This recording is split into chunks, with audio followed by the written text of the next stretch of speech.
अभी तक ये बात सेंसिबल लगती थी और लोग इस पर चौंकते थे कि भाई 18,000 हलफनामा दिए, अगर अखिलेश यादव की पार्टी ने उस पर कोई कार्रवाई नहीं हुई तो फिर हलफनामे का क्या मतलब है।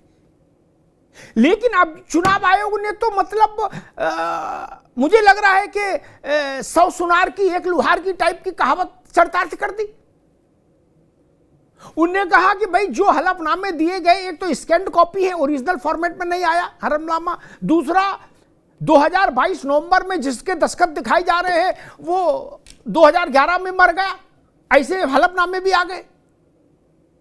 और तीसरी बात वो कह रहे हैं कि हमने इनमें हलफनामा वाले बहुत सारे लोगों को बुला के पूछा कि हलफनामा तुम्हारा है, उनने कहा हमने तो जिंदगी में कभी हलफनामा दिया ही नहीं। ये तो मामला बड़ा गंभीर हो गया मनीषा जी।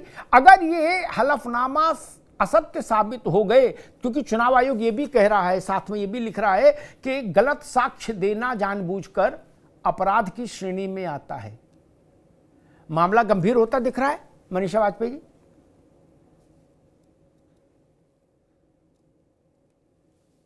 जी। सर्वप्रथम नमस्कार आपको, टीवी 9 को धन्यवाद, आपको धन्यवाद, और आपके चैनल के माध्यम से कल आने वाली गणेश चतुर्थी की भी सबको मेरी शुभकामनाएं जी। अरे श्रीमती जी कुछ तो सस्ता लो, बचत करो।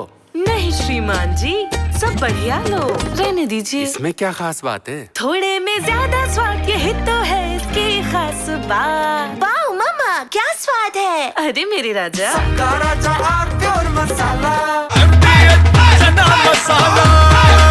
अब छोलिया हो या लोबिया, सफेद चने या काले चने, सब कुछ मजेदार बने।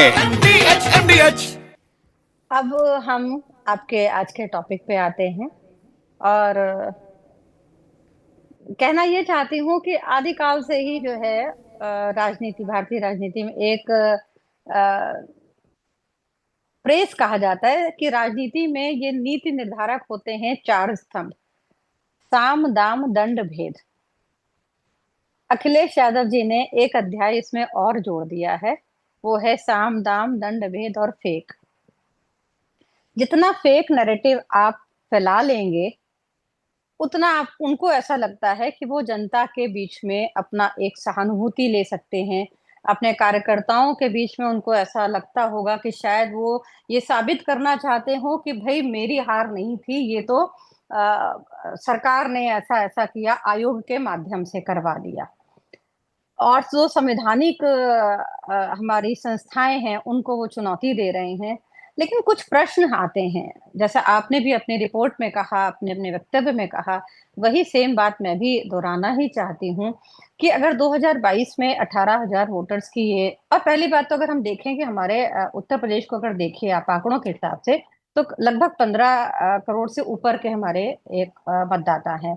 फिर आपने बात अभी आपकी रिपोर्ट से भी देखा और समाचार पत्रों से भी सारी चीजें पता चल ही रही हैं, तो 74 हमारे विधानसभा में हमारे 33 जिलों की ये रिपोर्ट आई है। अगर आप इसको सरलतम उसमें लेकर के आएंगे, अगर आप विधानसभा के हिसाब से भी देख लेंगे, वोटर के हिसाब से भी देख लेंगे, तो हमारे अगर विधानसभा की सीट के हिसाब से भी देखेंगे तो 403 अगर हमारी सीट होती है और 18,000 वोटर हमारे अगर कट जाते हैं, तो आप ये देखिए ना, प्रति विधानसभा हमारी कितनी सीट जाती है, कितने सीट पे आता है, 45 करीब का आता है। और अगर हम अभी आपके ये 74 विधानसभा और 33 जिलों के हिसाब से देखते हैं तो 545 करीब आता है। हार का आंकड़ा भी फिर आंकना चाहिए। और एक तरफ तो आप ये भी देखिए ना, 2017 के जो इलेक्शन हुए थे और इसके बाद जो इलेक्शन हुए हैं, इनमें सपा का जो ग्राफ है जीतने का, वो बढ़ा है, घटा नहीं है, वो बढ़े हैं, वो 111 पे आए हैं। अगर यही किया होता संवैधानिक संस्था ने तो 111 पे बढ़त नहीं आती। तो ये फेक नैरेटिव जनता के बीच में, मुझे ऐसा लगता है कि मैं भी सामाजिक हूँ, बहुत लोगों से मिलती जुलती हूँ, बहुत चीजें हैं, जनता में इसका असर मुझे नहीं दिखाई पड़ रहा, लोग इसको सत्य नहीं मान रहे हैं। तो ये साम, दाम, दंड, भेद और फेक की राजनीति मुझे नहीं लगता कि धर्मेंद्र सिंह जी होने वाली है। ठीक है मनीषा जी, फिर से आते हैं आपको। धर्मेंद्र सिंह जी, ये मामला तो और तीखा हो गया। आपकी जो कुल जमा पूंजी थी इस पूरे अभियान में, वो ये थी जिससे आप कांग्रेस से भी आगे बढ़कर बोल पाते थे कि हमने तो 18,000 दिए, 1-2 नहीं। चुनाव आयोग ने उस पूरे नैरेटिव के गुब्बारे में एक पिन चुभो दिया। वो कह रहा 3000 समथिंग शपथ पत्र आए केवल, वो भी ओरिजिनल फॉर्मेट में, एक भी शपथ पत्र नहीं, सब स्कैन कॉपी। चुनाव आयोग में ओरिजिनल मूल स्वरूप में शपथ पत्र जाना चाहिए, और 2 जो मर गए उनके भी शपथ पत्र जारी कर दिए, और जिनके शपथ पत्र थे उनको इन पर्सन बुला के जब पूछा गया कि तुम्हारे शपथ पत्र हैं तो उन्होंने कहा नहीं। ये बात भाजपा कहती तो भरोसा नहीं होता। राजनीतिक दल है, आपका और उनके बीच में कुश्ती हो रही है राजनीति की। लेकिन चुनाव आयोग जिसको आप भेजे आपने हलफनामे, उसने इस बात को बहुत दृढ़ता से कहा, और साथ में यह भी कहा कि आपने गलत साक्ष्य दिए, यह अपराध भी है। धर्मेंद्र जी, क्या सपा का जो पूरा नैरेटिव था वो कमजोर पड़ेगा अब? नमस्कार अमिताभ जी, हमारे साथियों और आपके दर्शकों भी। देखिए, नैरेटिव किसका था और अपराध कौन कर रहा है, ये तो दिख रहा है, सामने आपके है। निर्वाचन आयोग ने उत्तर प्रदेश के चुनाव की या देश के चुनाव की निर्वाचन प्रक्रिया को, उसकी शुचिता को, अगर उनके कृत्यों से ये दूषित और प्रभावित हो रही है तो असली अपराधी तो निर्वाचन आयोग है। अब कैसे भाई, 18,000 हमने शिकायतें की थी, ये अमिताभ जी आपको कब पता चला? जब एसआईआर में विवाद शुरू हुआ और हमने एविडेंस दिए कि हमने 18,000 शिकायतें की थी। कोई बात नहीं, उन 18 शिकायतें स्कैंड थी कि क्या थी, कैसे थी, क्या 2022 से 25 तक निर्वाचन आयोग इंतजार कर रहा था कि मैं 2025 में बताऊंगा? कितना हास्यास्पद है। दूसरी बात, वीएनएस में इलेक्ट्रॉनिक एविडेंस मेल निर्वाचन आयोग जारी करता है, ऐप जारी करता है कि इस पर आप शिकायतें कर सकते हैं ऑनलाइन। कोई ऑनलाइन पोर्टल ये बता दीजिए जिसमें स्कैन न जाता हो, ओरिजिनल जाता हो अमिताभ जी, जिसमें ओरिजिनल यहाँ कागज डालें और निर्वाचन आयोग के ऑफिस में निकल जाए। जी, हद हो गई। अरे हमने आपको शिकायत किया, आप हमसे चिट्ठी, धर्मेंद्र जी, इसमें हद नहीं हुई। एक मिनट 30 सेकंड, ओनली 30 सेकंड, फिर भी बात की हद नहीं हुई। शिकायत ऑनलाइन ही जाएगी, कोई दिक्कत नहीं, लेकिन अगर शपथ पत्र डालोगे, जैसे बूथ नंबर फलाने में ईवीएम खराब, ऑनलाइन जाएगी शिकायत। ठीक, गुड्डू ने पप्पू को मार दिया, घुसने नहीं दिया बूथ के अंदर, चुनाव आयोग दखल दे, ऑनलाइन जाएगा। है, गुड्डू समोसे बांट रहे हैं अंदर, एजेंट्स को प्रभावित कर रहे हैं, ऑनलाइन जाएगा। लेकिन जब आप ये आरोप लगाओगे गंभीर किस्म का, जिनमें हलफनामा मान्य है, तो हलफनामा स्पीड पोस्ट से ही जाएगा, ये बात समझ लो, या इन पर्सन जाके दे के आओ, स्कैन कॉपी नहीं चलेगी, ये समझ लो ना महाराज। आप बताओ। इन पर्सन अमिताभ जी, वही मैं कह रहा हूं, मेरी बात नहीं आई आप पूरी। हमने कहा, हमसे आयोग ने मांगा कि इस फॉर्मेट में आप दीजिए, हमने आयोग को बाकायदा मेल किया ये फॉर्मेट में, और बाकायदा उसका एक वो बना करके लिफाफा उनको बाई हैंड रिसीव कराया, और ये 27 अक्टूबर की शिकायतें हैं, एक नहीं मेल है, सबका अलग अलग, जिस तरह उन्होंने चाहा उस तरह हमने दिया, उस फॉर्मेट दिया। अगर वो स्कैंड ही कॉपी थी, वो फेक थी, हमारी समाजवादी पार्टी ने 35 जनपदों के 74 विधानसभाओं की शिकायतें की, और 52 विधानसभाओं के रिजल्ट ऐसे थे अमिताभ जी जो 5,000 या उससे कम से चुनाव का रिजल्ट हार या जीत हुई। निर्वाचन आयोग 3 साल तक क्या करता रहा, इसका जवाब उसने दिया, और यदि 3 साल बाद केवल 5 विधानसभाओं की जांच करके गलत या सही जो भी लाते हैं, वो भी अभी उसके पेपर्स में, वो जो कह रहे हैं कि वो मरे हुए थे पहले, हम तो इनसे चाहते हैं कि उसके पेपर हमें उपलब्ध कराएंगे, हम उसकी जांच कराएंगे, उसको लेकर सुप्रीम कोर्ट जाएंगे, निर्वाचन आयोग को नंगा करेंगे जिस तरह से। ठीक है धर्मेंद्र जी, ठीक है। मैं आपको एक बात याद कराता हूँ, ये एक मिनट दोबारा आएंगे बस जी, 5 सेकंड जी जी जी जी 5 सेकंड सर।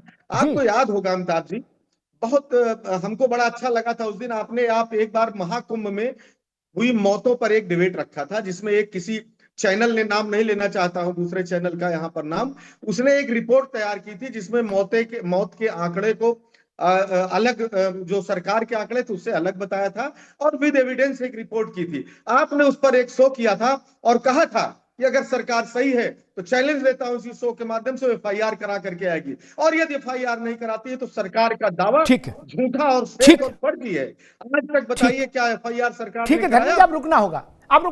विवेक नारायण जी के पास चलता हूं। धर्मेंद्र जी ने कहा कि हम सुप्रीम कोर्ट तक जाएंगे, मैं तो कहता हूं अंतर्राष्ट्रीय न्यायालय तक जाओ, लेकिन वो कह रहे कि हम चुनाव आयोग को नंगा करेंगे। मैं बहुत विनम्रता से कहूंगा, अब मामला 50-50 हो गया है। विवेक जी आ रहा हूं आपके पास। आप उनको नंगा करोगे और वो भी, अगर एक आदमी को भी उन्होंने प्रमाणित कर दिया कि ये गुड्डू के नाम से हलफनामा है, 18 नवंबर को दस्तखत है 2022 में, और गुड्डू की मृत्यु का सर्टिफिकेट ये है 2016 में गुड्डू ऊपर निकल गए, तो आपके पास कपड़े कहां बचेंगे? कपड़े तो आपके भी उतर जाएंगे, फिर कपड़े नहीं बचेंगे। ये विकट युद्ध हो रहा है, ये दिगंबर अवस्था का युद्ध है। अब जान लीजिए, अब सशस्त्र युद्ध नहीं होगा, ये निर्वस्त्र युद्ध की ओर जा रहा है मामला। ऐसा तो महाभारत में भी नहीं हुआ, वहां भी बस सशस्त्र युद्ध हुआ। लेकिन यहां तो मामला, उनने 4 लोगों को भी पेश कर दिया कि ये 4 लोग हैं, गुड्डू, पप्पू, छुन्नू, मुकेश, जिन्होंने कहा कि हमारे दस्तखत नहीं इस पे, तो भी आपके लिए मुश्किल हो जाएगी। कहां मुंह छुपाओगे फिर? वो कहां कह रहे कि 18,000 नहीं, वो कह रहे नहीं 33 जिलों के 74 विधानसभा के आए, लेकिन शिकायत ऑनलाइन आ सकती है, शपथ पत्र ऑनलाइन नहीं आएगा। शपथ पत्र आयोग को मूल स्वरूप में चाहिए, यानी 10 रुपया वाला नोटरी वाला पन्ना एज इट इज हरा, उसके ऊपर जो चिप बना है वो वैसे दाखिल होगा। और हम तो कह रहे इस प्रक्रिया में हम जा ही नहीं रहे, चलो कैसे भी दाखिल कर दिया। उनने 2 बातें और कही विवेक जी, वो ज्यादा महत्वपूर्ण है ना, कि जो मर गया उसके मरने के कई वर्ष बाद वो दस्तखत कैसे कर रहा है, एक। और जिनके दस्तखत हैं कि हम शपथ के साथ कहते हैं, वो आदमी कह रहे भाई हमने तो शपथ पत्र दिया नहीं, ये मेरे दस्तखत किसने कर दिए? इससे तो केवल अखिलेश जी का नहीं, पूरे इंडिया ब्लॉक का जो नैरेटिव है, जो युद्ध है, वो घुटनों पे नहीं आ जाएगा विवेक जी, क्योंकि गंभीर आरोप है। विवेक नारायण जी जी बात तो बहुत गंभीर है, आपकी बिल्कुल बात 100% सही है, क्योंकि मामला चुनाव आयोग से संबंधित है ये, और चुनाव आयोग लोकतंत्र का एक बहुत अहम पिलर है जी। पूरी लोकतंत्र की बुनियाद हमारी चुनाव आयोग पे निर्भर है। तो चुनाव आयोग से जुड़ा होने के पीछे ये मुद्दा बहुत ही गंभीर हो जाता है। लेकिन अमिताभ जी, एक बहुत बड़ी, एक मामूली सी मैं बात कर रहा हूँ, तथ्यात्मक बातें बहुत हो गई हैं कि 2022 में ये नामे की बात हुई, अखिलेश जी ने उसको कहा। 3 साल के बाद जब दोबारा अगर अखिलेश जी इसका जिक्र करते तो शायद चुनाव आयोग अभी भी बैठा रहता। देखिए आप जरा कार्यप्रणाली, हालांकि अभी कई सालों से चुनाव आयोग पे सवालिया निशान बहुत लग रहे हैं। SIR की बात भी अगर आप हुई है, SIR को लेके जिस तरीके से प्रेस कॉन्फ्रेंस हुई, तो इसमें तो चुनाव आयोग कटघरे के घेरे में आ गए। देखिए SIR को लेके अगर आप देखें, इस हलफनामे के मुद्दे पे मैं आऊंगा, आप देखिए चुनाव आयोग की भूमिका देखिए। SIR की जिसकी दुहाई ज्ञानेश कुमार जी ने 17 तारीख को दी। विवेक जी, SIR का मसला आज नहीं है, आज तो मसला है हलफनामा झूठा है, ये मसला है। SIR पे बात नहीं जाओ जी, SIR मतलब आप फरियाली है, बिहार में फरियाली है, अब वहां कुछ बचा नहीं SIR में। अरे श्रीमती जी, कुछ तो सस्ता लो, बचत करो। नहीं श्रीमान जी, सब बढ़िया लो, रहने दीजिए। इसमें क्या खास बात है? थोड़े में ज्यादा स्वाद, यही तो है इसकी खास बात। वाओ मामा, क्या स्वाद है। अरे मेरे राजा,